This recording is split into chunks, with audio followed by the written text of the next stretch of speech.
Look, even with people, let's go to people for a minute.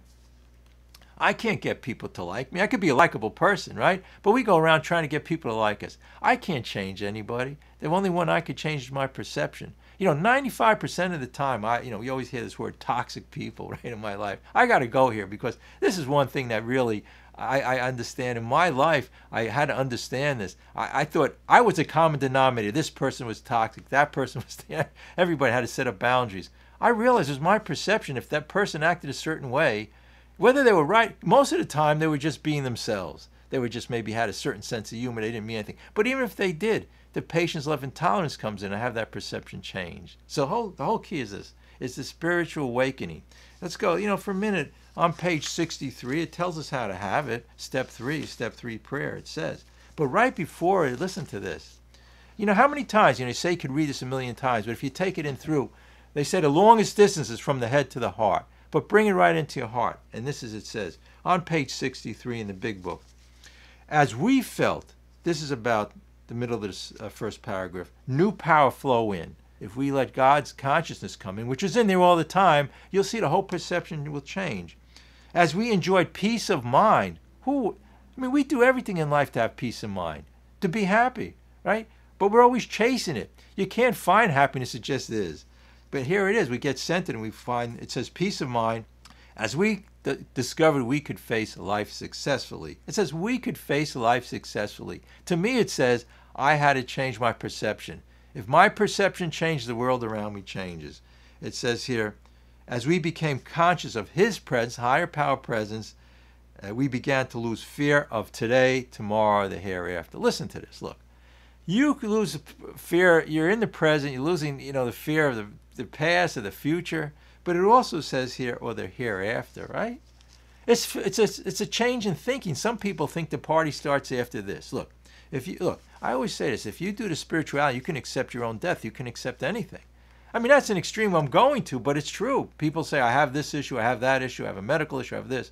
We get centered and we get really spiritual. It's not about us. This body, they call it the crude body, the five senses. Go out and enjoy the world, but the world isn't about all it is senses, the seeing. It's just about the joy and happiness is a whole thing that we have within us. We're looking on the outside. All the time I look there. We were reborn, transformed in speaking. Just the first sentence, I'm going to read the first phrase, God, I offer myself to thee. And one more phrase, relieve me of bondage to self. When I realized myself was the whole problem, then I'm going to do one more reading. But on page 25 in the big book, it says, in the middle of the first paragraph, it says, when therefore we approached by those in whom the problem had been solved, there was nothing left for us to do but to pick up the spiritual toolkit. Look, when we follow these precise directions, it says in how it works, rarely have we seen. In my life and what I see, people who follow these directions, do these steps. Again, I want to say something about this step. The whole thing is this, is that these steps in the first 167 pages of this big book to me, because I read a lot of philosophy, religious and Eastern, Western, and self-help books, it encompasses all of them. It's all in here, and all of it in these steps. All of it, and matter of fact, and they talk about in the big book, when people come here from religious faiths, they found in their faith they really didn't get that connection. But this is the instructions that those desperate men made in the very beginning, in the 1930s. And there's some women there too who were involved with this, and they made this understanding of the concept of that the change of thinking. They took these religious values and these spirituality, and they realized that, But today, hey, look, the big issue we have in our lives today, and why it's very hard. Very few people I go to meetings accept this spirituality, the program, and go for that spiritual awakening, because we live in a very secular. I grew up. Look, I went to years of school. Nobody ever talked to me about spirituality. Even when I went to my religious, whatever it was, and affiliation. It was really, you went there to meet people, to see people. It was like more of an occasion to get out of that. It was no wonder. I've met people in these meetings who had their PhD and they were very high up in religious orders, and they said they came in and they made that connection and their lives changed. So, through the food, just, you got to think, you say, oh, how bad it is. Look, remorse and guilt is another one. You're in the present, because we don't want to bring ourselves to square one. It's self-centered fear it talks about. Look. On page 65, all the defects of character related to the self, it's called self-centered fear. So if you're waking up today, or if you're right now fearful, during the day you're taking your self-will back. That's it. What are you thinking about? I always ask this question. You're thinking of the self. We really have two sides to us. You know, we could appreciate even when we get upset and anxious. But to know the truth, I know every time when I get upset or depressed or anxious, I just say to Bob, it's not true. It's really not. It's based on, you know, everybody has a different thought. It's what people told me I had to be fearful of or whatever. But when we have another higher power, a parent, you can look at it as a parent, this program and this consciousness, where we have that different perception. And, you know, we were created in God's image anyway. So perception of God is in us all the time. We're made to be, we're God, really, right? Know that I am. The point is this, because we were created perfection physically, the way the body works, the blood flows, when you know, but we get in the way of it by eating the crazy chemical foods and all other, we abuse our body. The same with our mind. You ever think of it that way? We abuse our mind with the crazy thinking. Get out of the self. You'll feel like you know, if you found out you won the lottery, $1 million, you know how great you feel? But you could do that thinking all day long. You could just wake up and right here, right now, hey, what is there to be upset about? And if you are upset about something, it's all related to the self. Get out of the self, work these steps. Having had a spiritual awakening as a result of these steps, and practice them in all affairs. Don't forget to press the like button, and if you want to subscribe, you get the latest videos. And also, it's a way of doing service, because it gets ranked higher, more people hear the message. If you like the message, you can share with others. Now, I'm not saying during the day if I get anxious or upset or afraid or fearful, but I know one thing. I sit back and I say, look, take resentment.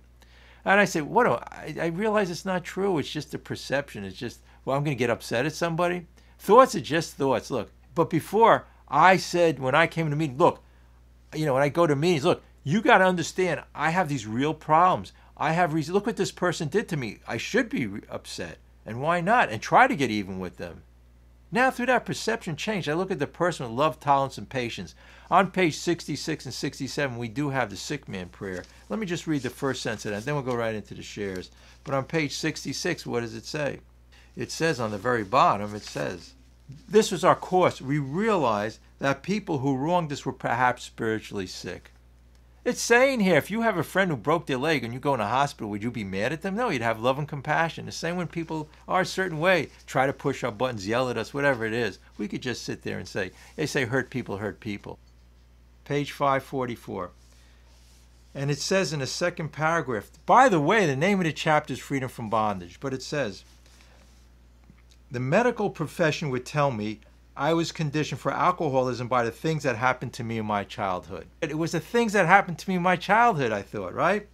And I am sure they would be right as far as they go. But AA, or I guess in our case OA, has taught me I am the result of the way I reacted to what happened to me as a child. You get that? As the way I reacted. It was me all the time. You know, I could have had another sibling who reacted differently to the same situation. So I had to take it, I had to realize where the problem was. It was me and my thinking, even back then. Does anybody see that, with what I'm talking about with this?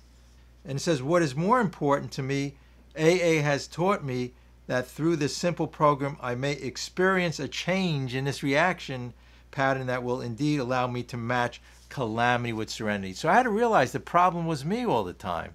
It was me and my thinking. I blamed everybody else. Don't forget to press the like button, and if you want to subscribe, you get the latest videos.